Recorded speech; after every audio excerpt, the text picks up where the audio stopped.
Доброе утро, дорогие телезрители! Мы приветствуем всех, кто сейчас находится у экранов своего телевизора. Это «Утро Якутии». С вами Дарья Анкехова и Павел Танин. И понедельник. Мы встречаем его вместе с вами. Да, на календаре 25 июля. И это последняя неделя июля. И уже начинает ощущаться, что лето наше северное, короткое, уже начинает подходить к концу. Поэтому нужно успевать брать от него вообще по максимуму, не терять ни одной минуты. Ну а чтобы у вас плодотворно день прошел, нужно, естественно, с утра зарядиться, получить много полезной информации, получить позитивных эмоций, и мы будем в этом вам сегодня, конечно же, как и всегда, как каждое утро, помогать. Сегодня мы узнаем, на какую поддержку могут рассчитывать жители Верхоянского района, которые совсем недавно пострадали от паводка. Вообще, как обстоят дела, какая работа будет проведена в будущем, об этом всем нам расскажет гость из регионального министерства экологии. Со вторым гостем мы сегодня поговорим о новых камерах фото-видеофиксации на дорогах нашей столицы. Действительно ли они фиксируют ремень безопасности? Узнаем сегодня. Платежная карта МИР расширяет границы. Теперь расплачиваться российской картой за границей можно в 11 странах. О каких расскажем в нашем выпуске. Сегодня нас также ждет ряд новостей из мира животных. Ну и как обезопасить свой отдых и не стать жертвой мошенников или некачественной услуги. Зачастую многие забывают учесть некоторые моменты. Например, при покупке турпродукта не читают договор, который дают подписать после приобретения пакета отдыха. А также многие сталкиваются с тем, что при заселении в номер или в отель видят совсем другую картину, чем было описано или оговорено с турагентом. Вот наша постоянная рубрика «Советы юриста» как раз-таки поможет, расскажет, как избежать подобных ситуаций, ну или что делать, если они все-таки произошли. Ну а в моей любимой рубрике «Сад и огород» сегодня мы расскажем о тропическом растении с причудливой формой под названием орхидея. В России это редкое растение занесено в Красную книгу. Ну и, конечно же, не забывайте про наш номер телефона, куда можете отправлять свои поздравления, приветы и тому подобное. 8 914 273 4488. Вот здесь вот на полу вот красиво этот номер есть. Пишите, пожалуйста, все прочитаем. По возможности еще и озвучим в эфире. Необходимо отметить, что работаем мы в прямом эфире, поэтому постарайтесь успеть. У вас есть на это практически ближайший час. Да, и еще не забывайте про наш телеграм-канал «Утро Якутии». Слитно в поиске напишите, все получится. В крайнем случае отсканируйте QR-код, который на экране сейчас видите, и прям прямиком на наш канал попадете, там внизу будет подписаться, и все будет хорошо. Ну а начнем мы, как всегда, с рассказа о погоде. В центральных районах температура воздуха на 6 часов утра была на отметке 19 градусов. В Заречной группе 14-20. В южных районах до плюс 18. В Вилюйской группе 16-21 со знаком плюс. В Нижнеленских до 20. В западных 16-20. В Колымагирской группе улусов 12-18 выше 0. В Янских 15-17. На северо-западе до плюс 16 градусов. В Якутске температура воздуха на 6 часов утра была на отметке 20 градусов. Атмосферное давление 747 миллиметров ртутного столба. Ветер северный, северо-восточный 1 метр в секунду. Сегодня днем без осадков. Ветер северо-восточный 3,8 метров в секунду. Температура воздуха ожидается до плюс 32 градусов. Вот опять жара вернулась, я же в горле все собралось, да, жара вернулась. И вообще прогноз смотрел на ближайшие дни, всю неделю никаких осадков, одно солнце сплошное. С одной стороны, хорошо, возвращаясь к вопросу о том, что наше лето короткое, нужно брать по максимуму. С другой стороны, все-таки такая изнуряющая жара, и хочется немножко хотя бы, раз в денечек на 15 минут, покапает и что-нибудь там с неба. Вот. А вообще, дорогие друзья, вот как вы считаете, все-таки лучше, чтобы лето было более-менее дождливым, или вот такая жара всегда стояла? Вот ваши мнение можете писать на наш номер, который мы уже озвучили. Озвучим еще раз. 8 914 273 4488.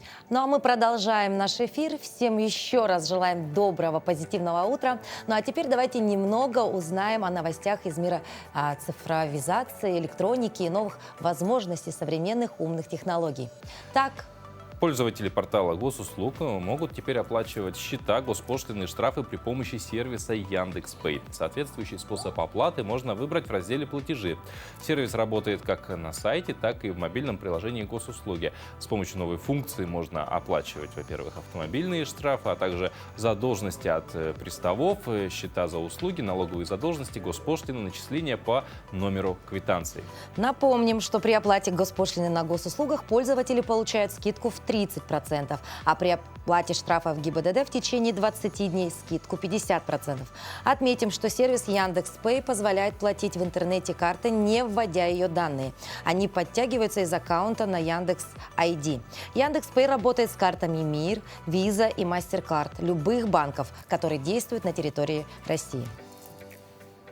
Вот говоря про карту МИР, как раз-таки расширяется география ее использования. Так, например, перечень стран, в которых принимают карты платежной системы МИР, пополнилась Южной Кореей. Следует это из размещенной информации на официальном сайте системы. Теперь в опубликованном на сайте информации перечень государств, где для снятия денег в банкоматах и оплаты товаров и услуг можно использовать дебетовые и кредитные карты МИР. Включена Южная Корея. Напомним, ранее в этот список вошли Турция, Вьетнам, Армения, Узбекистан, Белоруссия, Киргизия, Таджикистан, Казахстан, Южная Осетия и Абхазия. Ну а в Липецкой области, не поверишь, работают над запуском производства электромобилей. Ну это на самом деле классно, мне кажется. Автомобили будут называться «Эволют». Первые автомобили начнут собираться уже осенью на заводе «Мотор Инвест». Предполагают, что «Эволют» будут конкурентны не только в сравнении с другими электромобилями, но и с автомобилями аналогичного класса на двигателе внутреннего сгорания. В течение 10 лет ожидается выпуск 242 тысяч автомобилей. Официальные данные о цене пока не разглашаются. Ну, это хорошие новости, да? Так, значит, мы плавно перешли от погоды, да, к карте МИР, перешли на современные автомобили, ну а далее нужно поговорить, наверное... О тех, кто вообще будущее приближает к нам каждый день. Минцифры России подвело итоги действия программы льготного кредитования для IT-специалистов за первые 2 месяца. Так, по словам заместителя главы Министерства цифрового развития, связи и массовых коммуникаций России Максима Паршина, с момента запуска программы поступило более 12 тысяч заявок. В настоящий момент из них одобрено 8 тысяч, а около 2 тысяч IT-специалистов уже смогли приобрести недвижимость на льготных условиях на общую сумму более 14,5 миллиарда рублей. Мы ожидаем, что до конца года количество ипотечных кредитов превысит ранее запланированные 10 тысяч, сообщил замглавы Минцифры Максим Паршин. Одобренные заявки есть уже в 60 регионах России. В некоторых из них процентные ставки по IT-ипотеке благодаря местным льготным программам могут быть снижены до 1%. Средняя стоимость недвижимости, которую приобретают участники программы, составляет 10,5 миллионов рублей, а средняя площадь квартиры – 65 квадратных метров. Ну, а теперь мы узнали про людей, которые приближают будущее. Пора узнать немножко и о прошлом, а именно наша традиционная рубрика «Даты и события». Узнаем, чем же сегодняшний день в истории человечества запомнился и вообще какие праздники сегодня можно отметить. 25 июля отмечает свой профессиональный праздник сотрудники органов следствия Российской Федерации. Также сегодня свой профессиональный праздник отмечают сотрудники российской речной полиции. До 2011 года он носил название «День речной милиции». Но после вступления в силу нового федерального закона Российской Федерации о полиции в 2011 году название праздника также поменялось. По народному календарю сегодня день Прокла-плакальщика. Сильная роса и утренний туман на Прокла предвещают ясную погоду в ближайшие дни. А вот если росы нет, то стоит ожидать скорого ненастья. Знахари советовали 25 июля всем без исключения умываться росой и протирать ею глаза. Наши предки верили, что этот ритуал даст лицу и телу красоту и силу, глазам здоровье, а уму придаст ясности и спокойствия. 25 июля 1907 года в Англии организовано скаутовское движение. Также в этот день в 1947 году в Праге открылся первый Всемирный фестиваль молодежи и студентов.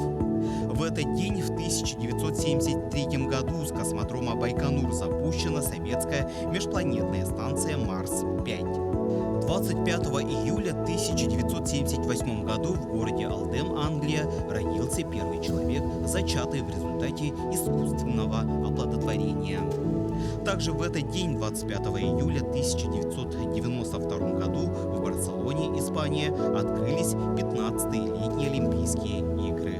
В 1999 году состоялась премьера фильма «Сбежавшая невеста» режиссера Гэри Маршалла. Главные роли сыграли Джулия Робертс и Ричард Гир. В этот день родились в 1575 году Кристоф Шейнер, немецкий астроном, физик и математик. В 1929 году родился Василий Шукшин, советский писатель, кинорежиссер, актер.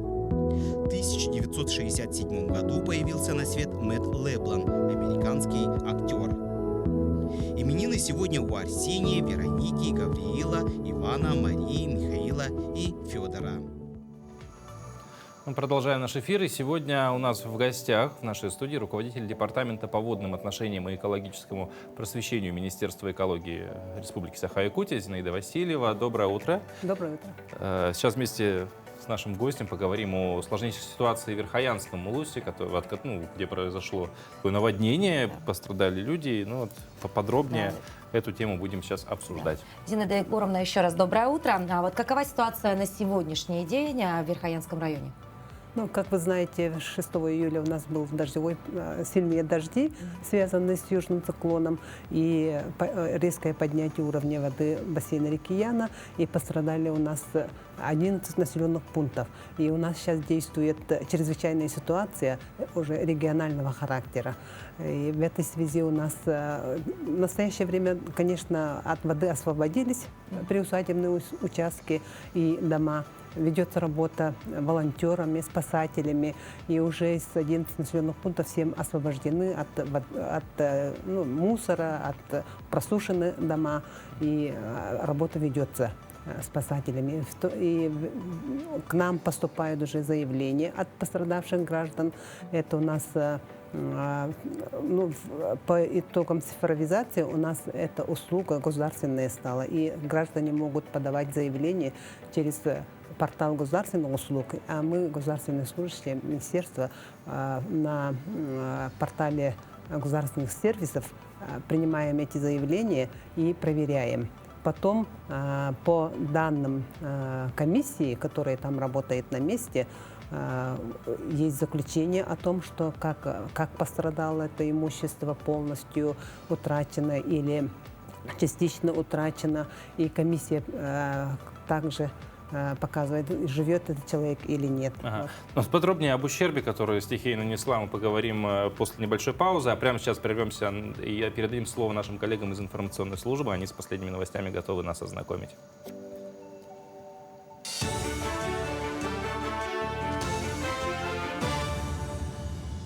Вы смотрите новости. Доброе утро.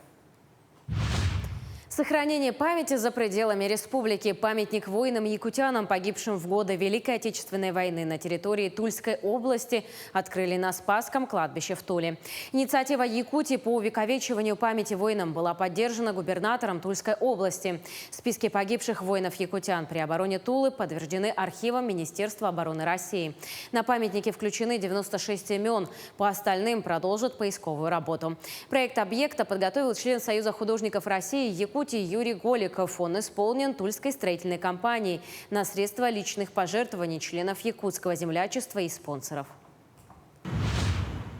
Министерством транспорта Хангаласскому району в этом году выделена субсидия в размере 87 миллионов рублей на ремонт дорог в городе Покровске и в селах Верхний Бестях и Немюгюнцы.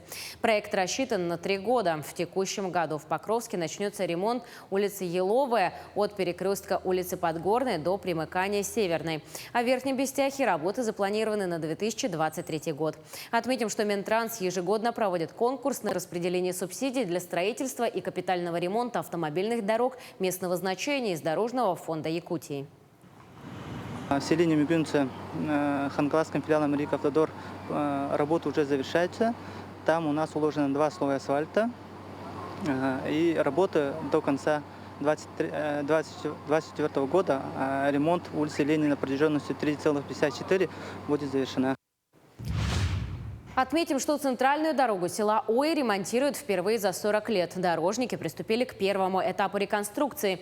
Уже на следующей неделе планируется завершить часть дороги протяженностью 1400 метров. На следующий год должны отремонтировать оставшуюся часть дороги протяженностью более 2 километров. За качеством выполнения работ пристально следят местные жители, которые ждали реконструкции 10 лет. Мне кажется, они очень хорошо, нормально работают. С утра, утром рано уже вот начинают работать или допоздна. Мне кажется, хорошо, нормально. Уж очень мы довольны. Давно ждали эту дорогу, конечно. Еще хотим, чтобы еще до конца деревни продолжали. Когда вот правительство выходит на отчет правительства, да, населению, и население постоянно тоже ставило насчет ремонта дорог. И вот, наконец-то желание, требования населения исполняется. Да, вот, мы рады этому. Движение транспорта приостановят до 27 июля на перекрестке улиц Каландарашвили и Белинского в Якутске. Это связано с проведением плановых ремонтных работ на участке. Маршрутные автобусы номер 2, номер 5, номер 7 и номер 41 будут осуществлять движение согласно разработанным схемам объезда, которые вы видите на своих экранах.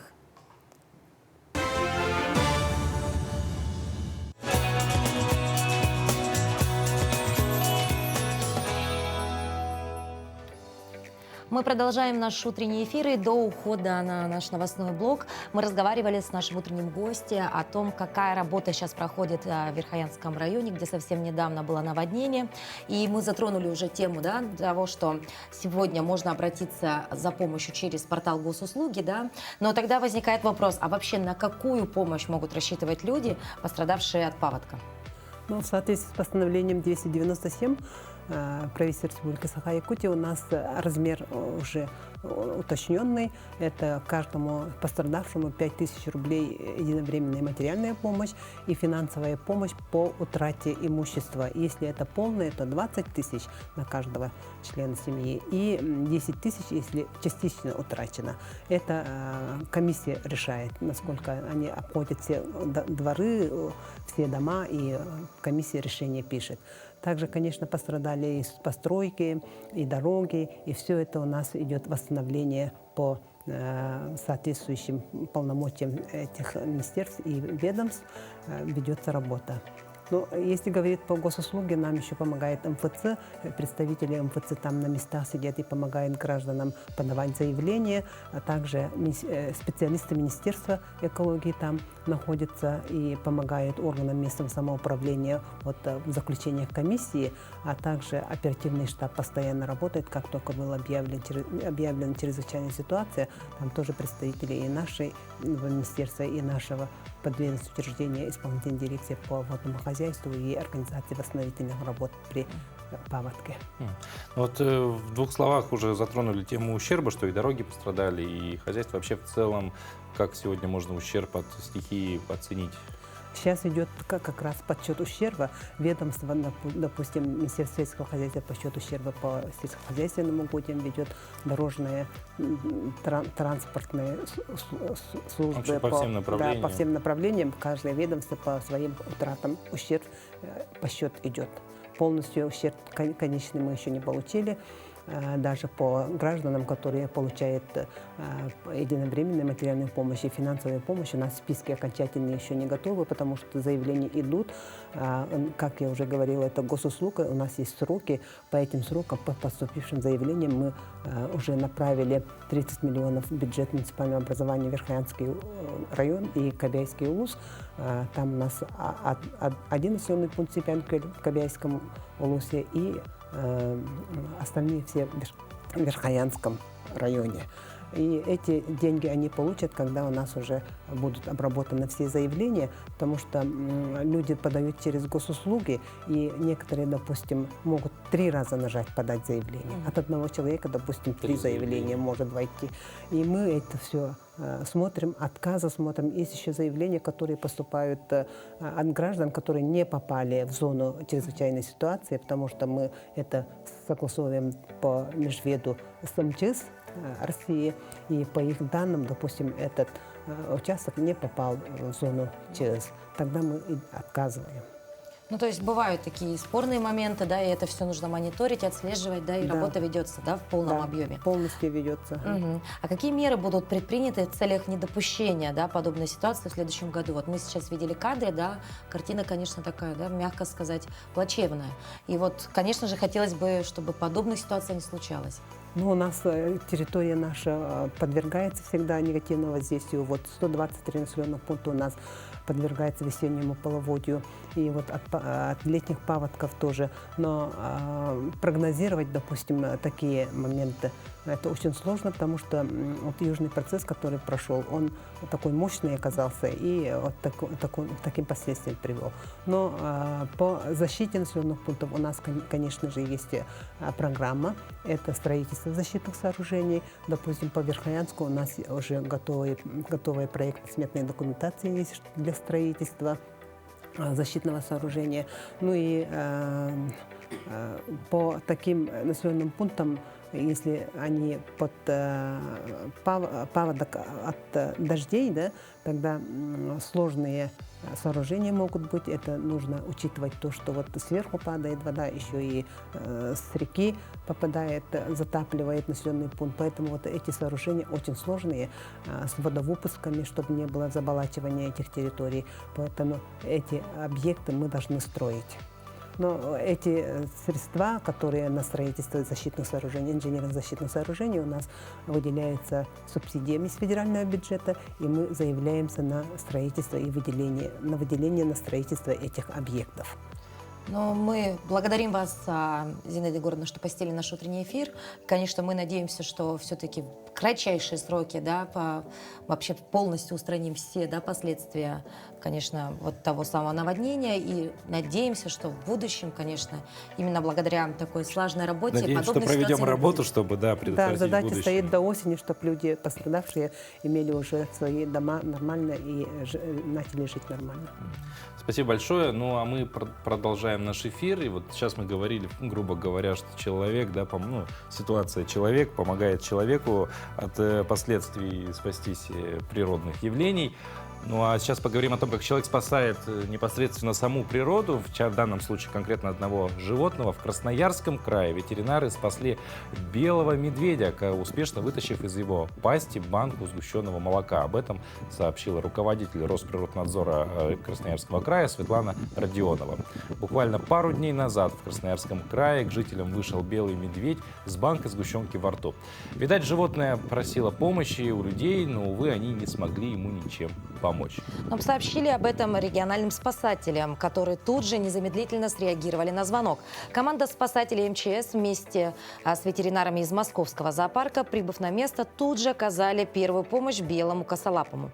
Оказалось, что банка сгущенки зацепилась за язык медведя, и тот его не смог освободить. Нужна была дополнительная помощь, которую оказали ветеринары вместе со спасателями. Им пришлось временно обездвижить дикое животное и оказать скорую помощь. Пока медведь временно уснул, они успели вытащить из пасти банку сгущенки и обработать раны. После покинули быстренько место, и медведь пришел в себя, но уже без банки во рту. Надеемся, что это было для него уроком на всю жизнь. Ну, к слову, от этой ситуации Мишка очень сильно исхудал, немножко так обессилел, поэтому не просто медведя в безлюдном месте оставили, еще специалисты оставили рядом с ним 50 килограммов рыбы свежей, чтобы если он проснется, он проснется и он покушал, потому что первое время, естественно, ввиду этой раны ему будет трудно охотиться, добывать себе пропитание. Поэтому... Нет. И вот как было сказано, конечно, хотелось бы, чтобы это было уроком для Мишки, но в целом это хороший пример того, когда человек вот реально оказывает помощь братьям нашим меньшим. Да, еще хотелось бы сказать, что хотелось бы, чтобы данная ситуация стала уроком для людей, потому что, банка сгущенки не просто так, я думаю, появилась на свете. И вот в этом месте. Поэтому, друзья, давайте не мусорить, заботиться о природе. Продолжая тему мира животных, давайте уже переместимся в московский зоопарк, где на свет появились птенцы черного лебедя. 2 птенца вылупились в конце июня, и еще один птенец у другой самочки в начале июля. Первую неделю жизни они провели на спинах своих родителей. Маленькие лебедята вначале покрыты очень тонким темно-серым пухом, который быстро промокает. Поэтому после появления на свет они забираются на своих родителей. Сейчас они уже плавают самостоятельно, но предпочитают держаться неподалеку от родителей. Как сообщили специалисты зоопарка, черные лебеди живут на большом пруду, но когда у них появляется потомство, семейство отселяют в отдельные вольеры. И сейчас увидеть птенчиков можно на старой территории зоопарка в вольерном комплексе «Ручеек». Он находится рядом с овцебыками и ластоногими. Красивые кадры, да? Вот я не знала того факта, что маленькие птенцы перебираются на спину к своим родителям. Птенцы любят вообще, наверное, на спинах родителей ездить. Вот. Ну а жители поселка Усть-Камчатск, расположенного на восточных берегах Камчатки, сообщили об атаке полчищ комаров. Видеоролик и фотографии, опубликованные на канале администрации района в Telegram, который мы сейчас видим в своих экранах, вправду способны навести жуть. И кровососов такое количество, что из них буквально формируются тучи, а затем напоминающие вообще смерчи какие-то вещи. Особенно впечатляет это на фоне серого небосвода. При этом в сообщении говорится, что комариные тучи являются вполне нормальным природным феноменом для этой местности в летний сезон. Разве что гости населенного пункта могут быть шокированы таким количеством насекомых. Явление объясняется наступлением периода комариных свадеб на полуострове. Воронки образуют самцы, которые не интересуются кровью, а стремятся лишь спариться с самками. Кружение в воздухе является частью брачного ритуала. Ученые отмечают, что это явление совершенно безопасно.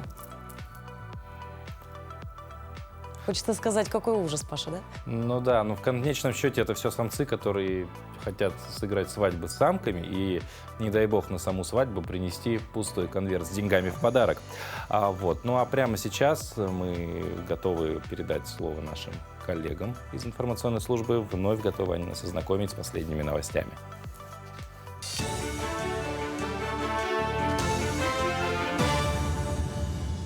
Доброе утро, в эфире новости. Лето – это пик сезона, когда аграрии могут заработать на производстве молока. В целом по республике заготовка молока проходит активно. Всего в Якутии план заготовки молока в текущем году составляет 62 тысячи тонн. На 21 июля всего заготовлено почти 41% от годового плана.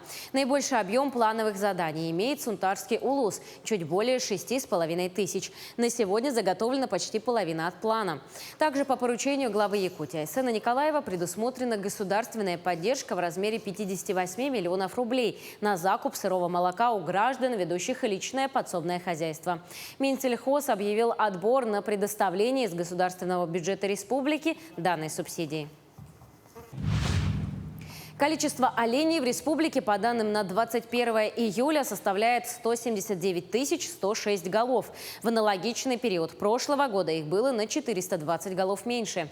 Больше всего содержится в Устьянском районе порядка 33 тысяч голов оленей. Далее идут Анабарский, Нижнеколымский, Булунский и Эвено-Бытантайский районы и Момский улус.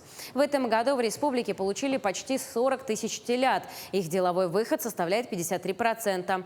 Всего в отрасли занято порядка 1200 кочующих оленеводов. Из яслей в свободное плавание экологи Алроса выпустили в Вилюй 69 тысяч мальков чира. Прежде чем попасть в реку Вилюй, мальки сига и чира прошли долгий путь. Почти 9 месяцев за ними ухаживали сотрудники Чернышевского рыбного завода. Рыб выращивали по заказу экологического центра Алроса.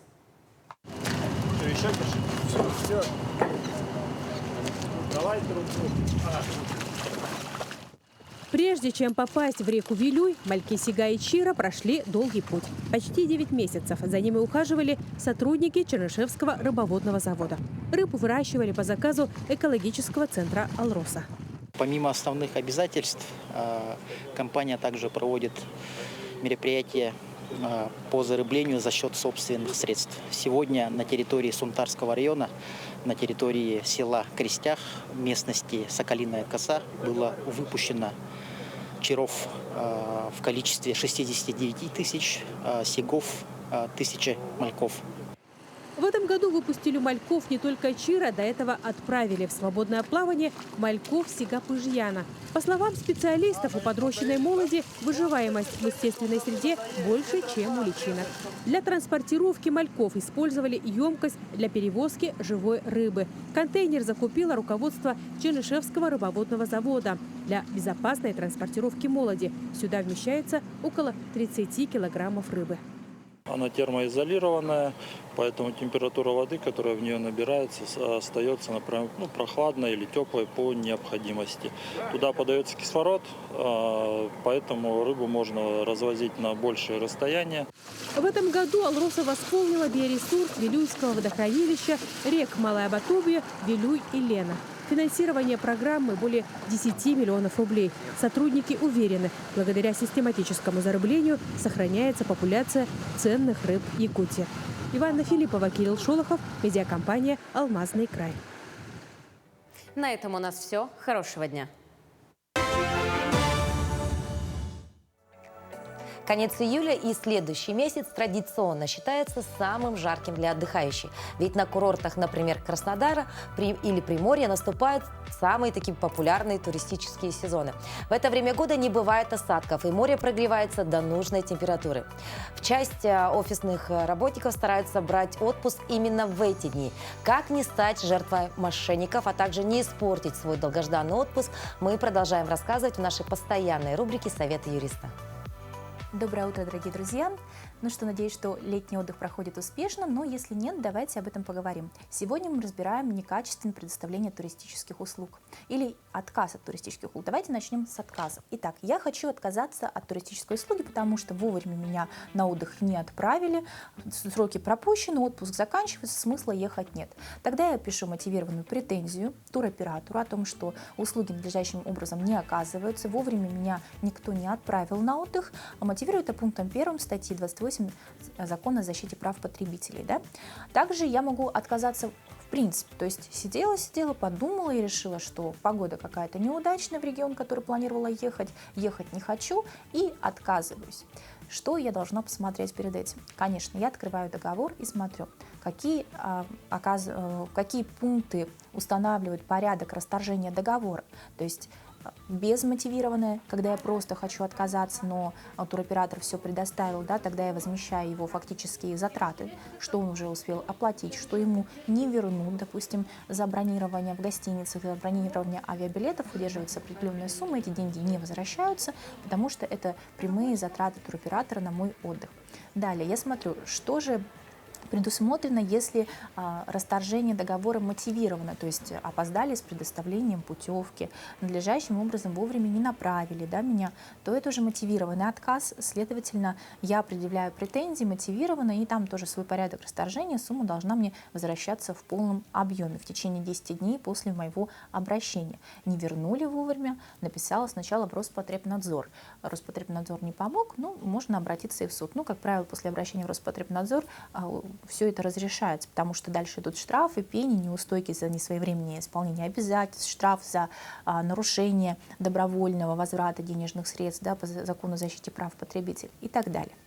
Что же делать, если мне не нравится качество услуг? То есть выехала я на отдых, а гостиница меня не устраивает. Конечно, сразу по контактным номерам обращаюсь к туристическому агентству, которое меня отправило. Также в течение разумного времени мне должны что сделать? Либо уменьшить оплату, то есть оказалось, что класс гостиницы не 5, а 3 звезды, совершенно не установлены в договоре. То есть либо мне должны соразмерно уменьшить оплату, то есть незамедлительно в течение также 10 дней мне вернуть денежные средства пропорционально классу гостиницы, да, или если меня своевременно не переселили позже, компенсировать мне моральный вред и неустойку за то, что меня своевременно не переселили. Да. Дальше, если же качество услуг ненадлежащее, туроператор поясняет, что сделать он уже ничего не может. В течение 20 дней после прибытия обратно из отпуска, да, я должна зафиксировать все недостатки, несоответствие договору о оказании туристической услуги и обратиться также с претензией. Пожалуйста, будьте внимательны, сроки очень ограничены, нужно делать все своевременно.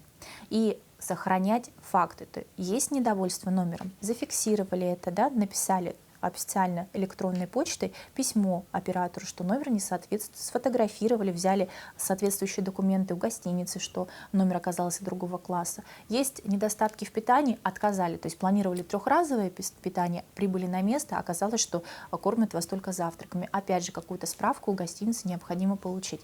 Все эти документы нужно собирать, потому что удаленно бывает с гостиницами очень сложно, тем более в период туристического большого потока, то есть справки своевременно не выдаются, удаленно, да, не направляются, долго запрашивают, поэтому все на месте. Сразу фиксируем, что или гостиница не та, питание то, может класс номера не тот, или, например, бронировали с условием, что пляж будет там в 100 метрах, а оказалось, что до него 3 километра ехать на автобусе.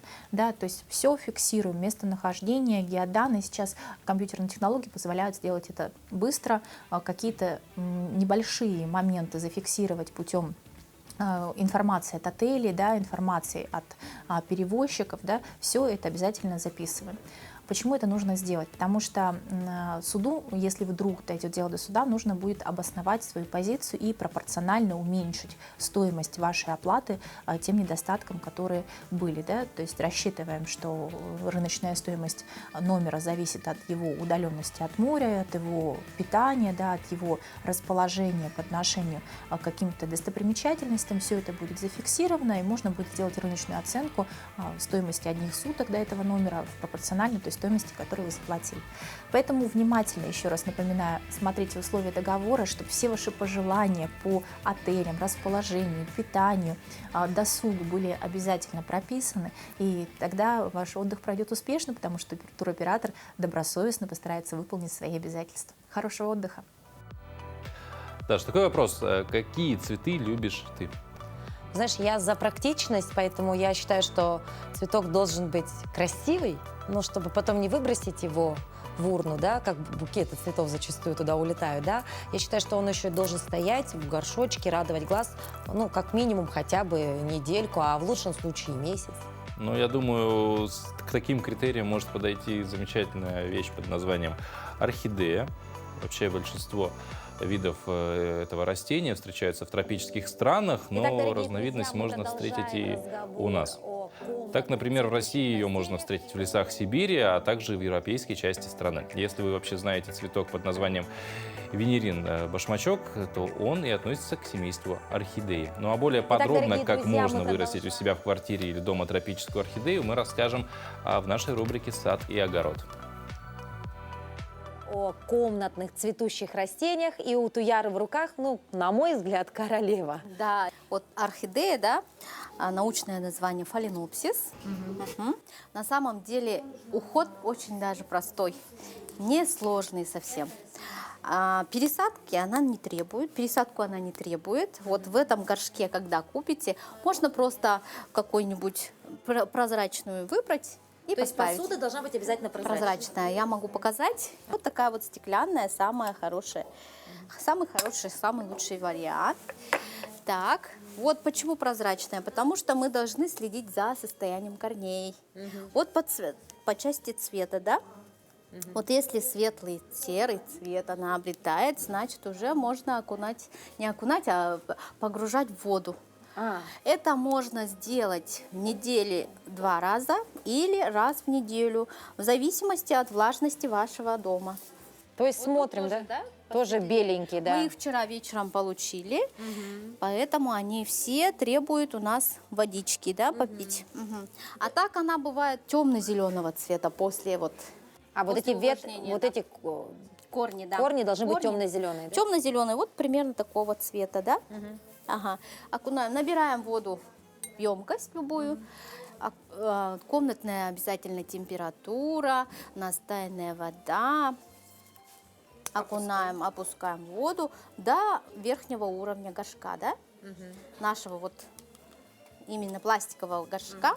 И так оставляем его на минут 5, от 5 до 10 минут. То есть ту влагу, которая ей необходима, она сама получит? Сама впитывает. Обратите внимание, у нее нету вот этих грунтов, да? Вместо грунта у нее вот такие корешки. Кора. Ага. То есть сюда землю кора не сосны. надо, да? Да, землю не надо, кора. Кора сосны специально тоже бывает. Средней фракции, то есть вот такая вот мелкая немножко достаточно. И она впитывает в себя воду. И вот так вот она и растет у нас. Потом уже достаем, сливаем лишнее, вот все стекает. Здесь у нас есть дренажные отверстия.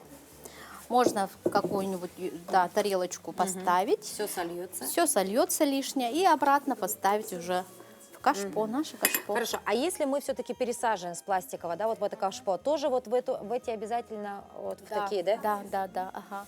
Туяра, подскажите, но ведь орхидея радует нас не круглый год, да, у нее есть период цветения, и, соответственно, следующий, какой этап у нее? Остается, по-моему, на мой взгляд, только вот эта вот та самая палочка. Что с ней делать? Существуют разные вот секретики. Есть такие тоже питательные, как удобрения, специальные для орхидеи. Можно воспользоваться ими. И она как бы обильно же цветет, потом она отдыхает. Наступает период отдыха. И там она набирает силу. И в это время она, конечно же, не цветет. Потом уже со временем у нее начинают появляться вот такие вот бутончики. На корнях обычно это бывает, такие новые шишечки. И оттуда вырастают либо корни, либо вот это вот ствол. А сами цветочки когда появляются? Сами цветочки уже после бутонообразования. Достаточно долго, конечно, это нужно ждать. Но зато, когда появляются, она уже долго цветет. Очень долго. Вот в течение 3 месяцев, в принципе, может стоять вот этот цветочек. Да, вы что? Да. А вот по поводу ухода, и на что нужно обратить внимание, когда мы вот следим за этими листьями, да? Просто у меня была орхидея, да, и вот эти листья у меня стали отпадать. Что это значит? Все? Это значит, отмирание? Да, отмирание листика тоже, да. Его можно удалять. Ага, вот. Но ничего страшного в этом нет. Главное, чтобы... Но при покупке нужно смотреть, да, состояние тургор вот этих листьев. Они должны быть упругими, вот это крепкими. основание, да, ага. Так вот выбираем. То есть вот это все должно быть твердое. Да. И вот на бутоны тоже нужно обращать внимание. Вот они должны быть тоже вот блестящими, упругими, гладкими. Мы продолжаем наш утренний эфир. Напоминаем вам о том, что это «Утро Якутии». В студии сегодня Павел Танин, Дарья Анкехова. И это утро мы встречаем вместе с вами. Да, и сейчас у нас в гостях инспектор отдела пропаганды столичного управления ГИБДД Владимир Ощепков. Владимир, доброе утро.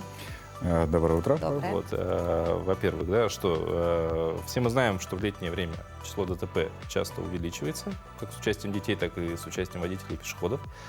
Ну, давайте поговорим, почему вообще увеличивается количество ДТП, а также, затронем, конечно же, нововведения, которые ожидают автолюбителей, которые любят баранку покрутить, поездить за рулем, чего им ждать от этой жизни, скажем так. Давайте, наверное, начнем с нашей статистики, да. Конечно, у нас летний период у нас короткий, и, соответственно, у нас дорожно-транспортное происшествие с участием и детей, и, в принципе, водителей, конечно, увеличивается, к сожалению, да. Но если так взять, у нас с начала второго полугодия, конечно, было печально, так как у нас одно дорожно-транспортное происшествие с участием одного погибшего ребенка было, да, в начале первой недели, как мы знаем, да. И, в принципе, у нас с начала года, за полгода, получается, у нас произошло 52 дорожно-транспортных происшествия, где пострадали 54 ребенка. У нас погибших в начале года не было, и в прошлом году также. В прошлом году было поменьше дорожно-транспортных происшествий с участием детей, там было 47, и пострадавших было 53, по-моему. Погибших также не было. Опять же, у нас начало второго полугодия, конечно, опять же, как и в прошлом году, так и в этом году, также печальная.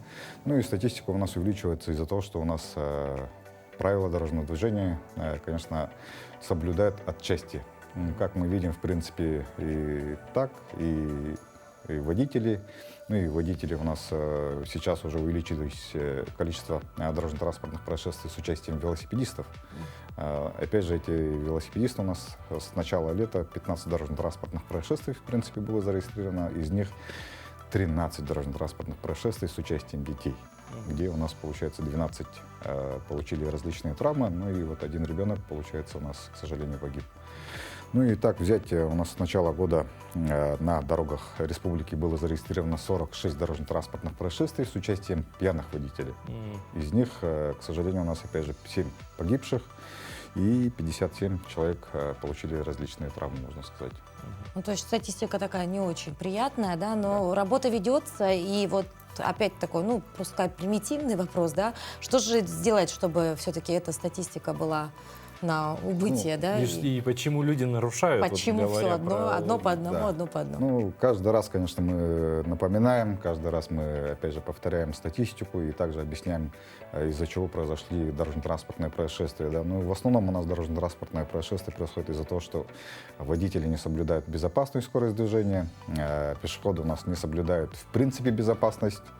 То есть, когда они подходят к пешеходному переходу, забывают то, что такое светофор, в принципе, горит, ну и забывают про свою безопасность. То есть, не убеждаются в безопасности своего перехода. Ну и, в принципе, из-за чего у нас происходит наезды на пешеходов. Ну и также велосипедисты у нас не спешиваются, но, опять же, у нас плановая работа идет, ну и, опять же, в летний период у нас госавтоинспекция по республике, в принципе, перешла на усиленный вариант несения службы, и поэтому у нас каждые выходные проходят массовые проверки, также рейдовые мероприятия по выявлению водителей, управляющих транспортным средством в состоянии опьянения.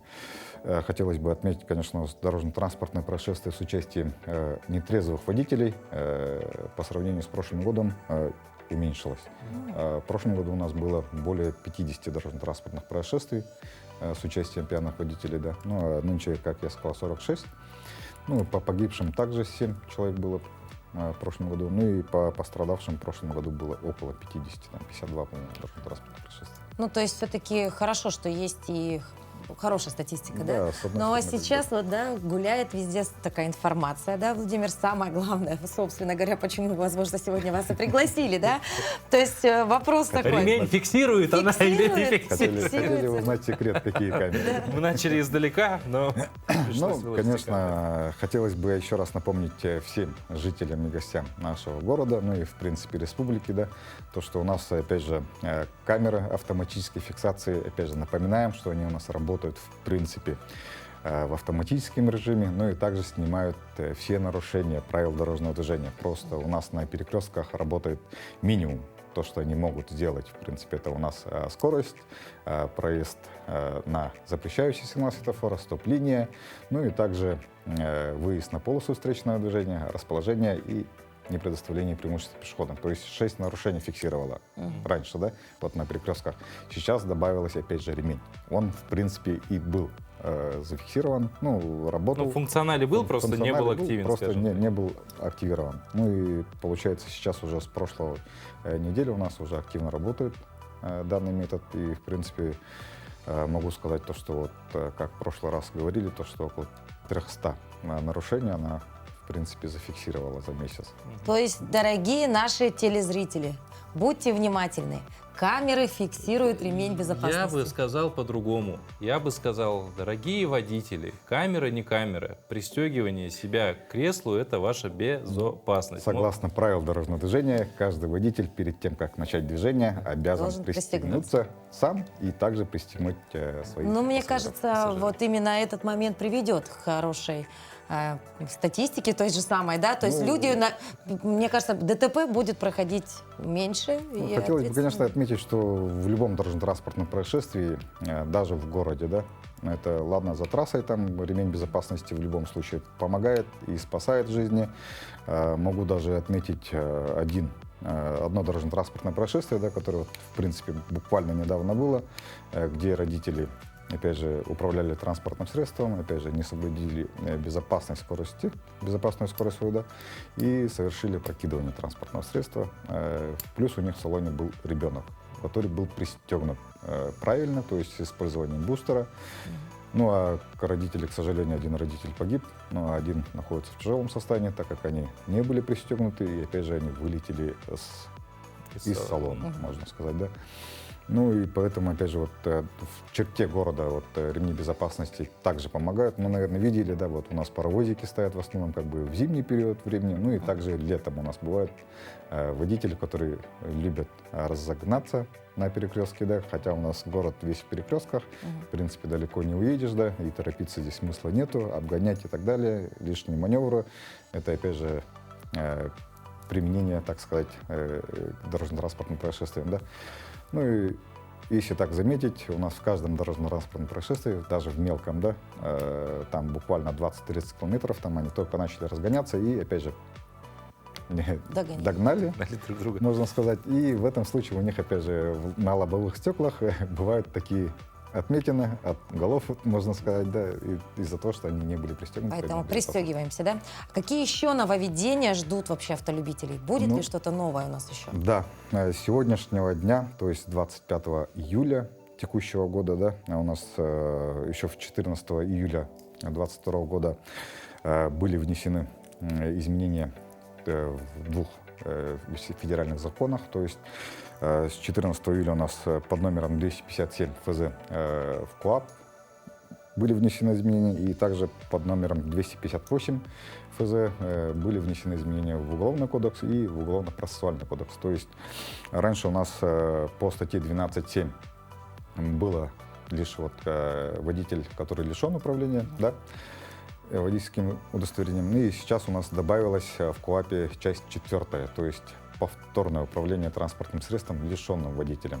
За данное нарушение, опять же, уже водитель понесет ответственность штрафом в размере от 50 до 100 тысяч рублей и также обязательно работа на срок от 150 до 200 часов.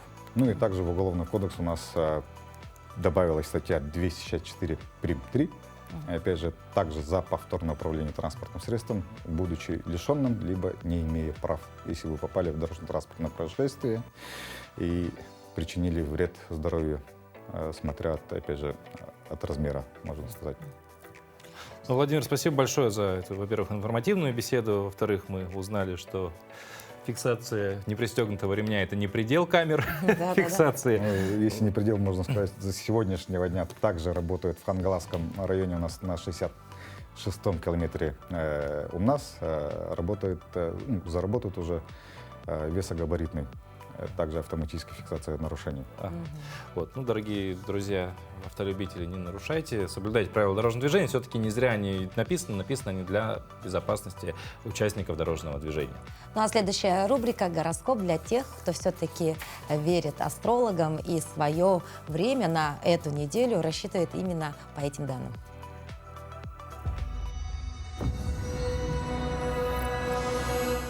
Овны. У овнов на этой неделе усилится потребность в общении. В поле вашего зрения будет много людей, благодаря контактам, с которыми вы окажетесь в курсе всех актуальных событий. Тельцы. Тельцы на этой неделе проявят свои лучшие деловые качества. У вас будет достаточно сил и материальных ресурсов, чтобы заняться решением хозяйственно-бытовых проблем в доме. Кое-что из домашней мебели или бытовой техники, возможно, придется чинить или менять. Близнецы. Близнецы на этой неделе смогут восстановить контакты с теми людьми, с которыми раньше много общались. В поле вашего зрения часто будут появляться бывшие знакомые. Возможно, от них поступит какая-то важная информация. Раки. Ракам на этой неделе звезды советуют больше времени проводить в уединении. Если обстоятельства позволяют, лучше всего отправиться в какой-нибудь тихий отель, желательно у воды. Львы. Львам на этой неделе будет необходимо оказаться в окружении друзей, единомышленников, тех, с кем у вас установились дружеские отношения. Сейчас вы можете переживать период переоценки своих взглядов на те или иные жизненные приоритеты. Девы. Девы на этой неделе будут уверенно продвигаться к своей цели. Для того, чтобы почувствовать удовлетворение от жизни, вам потребуется четко представлять себе, к чему нужно стремиться. Настало время для конкретных практических шагов в этом направлении. Весы. На этой неделе звезды советуют весам чаще прислушиваться к мнению других людей. Личные мнения, инициативы пока лучше придерживать. Старайтесь быть внимательнее и терпимее к другим точкам зрения. Настройтесь на открытый стиль поведения и не отказывайтесь в помощи окружающим. Скорпионы. Скорпионам на этой неделе удастся избавиться от вредных привычек. Главное – осознать тот вред, который они наносят. Если вы давно хотите бросить курить, постарайтесь со вторника отказаться от сигарет и продержаться до конца недели. Стрельцы. У стрельцов, состоящих в браке, на этой неделе значительно улучшатся супружеские отношения. Вы почувствуете, как дорог вам партнер, как много в нем положительных качеств. Не ждите каких-либо действий от вашей пассии. Первыми сделайте что-то приятное для партнера. Проявите внимание и терпение. Козероги. У козерогов, страдающих от различных заболеваний, на этой неделе появится уникальный шанс значительно улучшить свое состояние здоровья. Ваш организм сможет восстановиться после перенесенных стрессов, травм, болезней. Водолеи. Водолеям на этой неделе не скрыться от любви. Особенно это почувствуют те, у кого недавно начались романтические отношения. Влюбленность вытеснит все другие чувства. Вы будете думать только о любимом человеке, не замечая никого вокруг.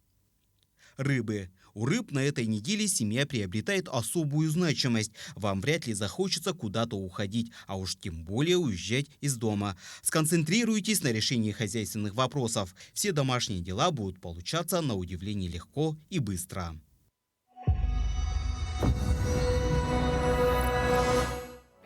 Вот таким было утро понедельника. 25 июля, завтра 26, и завтрашнее утро также вместе с вами мы встретимся здесь, в этой студии, на этом телеканале Якутия-24 и НВК Саха, между прочим, тоже.